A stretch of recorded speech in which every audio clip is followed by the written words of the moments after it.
আমি রাশেদ হায়দার ভাইয়ের ইয়েতে বলছি যে বাংলাদেশের ধর্ষণের যে বিষয়টা এখন আসছে, সামনে অনেক বেশি হচ্ছে।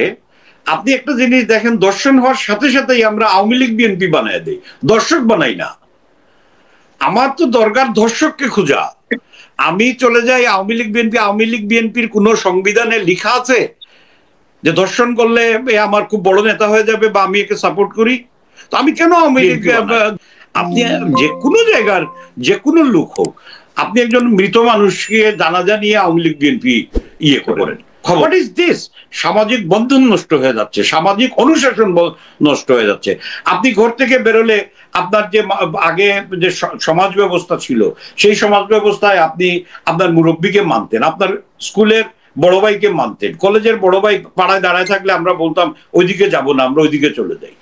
এখন অসৎ মানুষগুলা সমাজে যখন মাথা হয়ে যায়, তখন সমস্যা যেগুলা হয়, আমি একটু এই ইয়েতে বলছি আপনাকে যে সমস্যা যেগুলা হয়, এই সমস্যাটা হলো অসৎ মানুষকে তার ছোট মানে সিনিয়র জুনিয়র আর কোনো ভেদাভেদ থাকে না, কারণ এখানে তো লেনদেনের বিষয় থাকে। সো কেউ কাউকে মানতে চায় না। আপনি আপনার পাশের বাসা দখল করলেন, আমি এসে আপনার আত্মীয়র বাসা দখল করলাম, আপনি আমার কাছে বিচার করার ব্যবস্থা কিভাবে করবেন? অন্যায়ভাবে দখল আপনি করতে পারবেন না। এই যে সরকার, এই সরকারটা সংবিধানকে সম্পূর্ণরূপে মানুষের ন্যারেটিভ তৈরি করতে যাচ্ছে, যাতে ভবিষ্যতে এই সংবিধানকে তারা সরিয়ে ফেলতে পারে।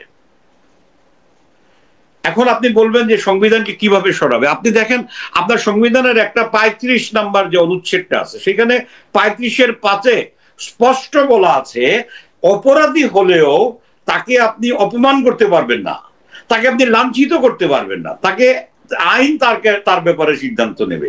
তো আপনি এই সংবিধানটা তুলে দিয়েছেন, সম্পূর্ণ সংবিধান তুলে দেওয়া হচ্ছে মবের কাছে।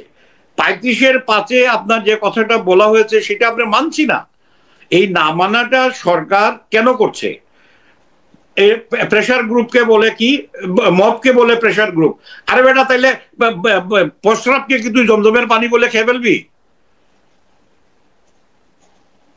রাশেদ ভাই, আমার কথাটা আপনার এই জায়গাটাতে আপনার আমাদেরকে সংবিধানটা নষ্ট করে দেওয়ার জন্য এই ষড়যন্ত্র চলছে। আমি মনে করি আমার ব্যক্তিগত হিসাবে ধর্ষণ হচ্ছে বেকারত্ব।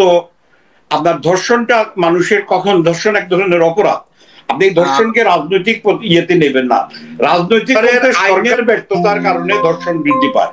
শেখ হাসিনা ফ্যাসিস্ট ছিলেন বলেই ধর্ষণের বিরুদ্ধে মেট্রো করেছিলেন, আপনার শেখ হাসিনা ফ্যাসিস্ট আপনি বলেন, আমিও বলি, কিন্তু শেখ হাসিনা ফ্যাসিস্ট ছিলেন বলে মেট্রো রেল হয়েছিল। শেখ হাসিনা ফ্যাসিস্ট ছিলেন বলে পদ্মা সেতুতে হয়েছিল।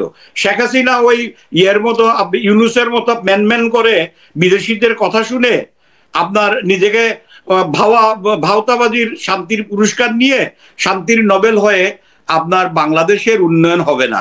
এটা ইউনুস সাহেবের ওই মেটিকুলাস ডিজাইনের মেটিকুলাস ব্রেইনে বুঝতে হবে যে বাংলাদেশ ইজ সামথিং এলস। তার ওই আমেরিকার হিলারি ফাউন্ডেশনে বসে আপনার এসির মধ্যে বাংলাদেশ আপনাকে বাংলাদেশের মতো করেই চালাতে হবে। বাংলাদেশকে আপনি কোন অবস্থাতে ওই অবস্থায় নিয়ে যাবেন। জি তৌহিদ ভাই, আবার আসবো আপনার কাছে।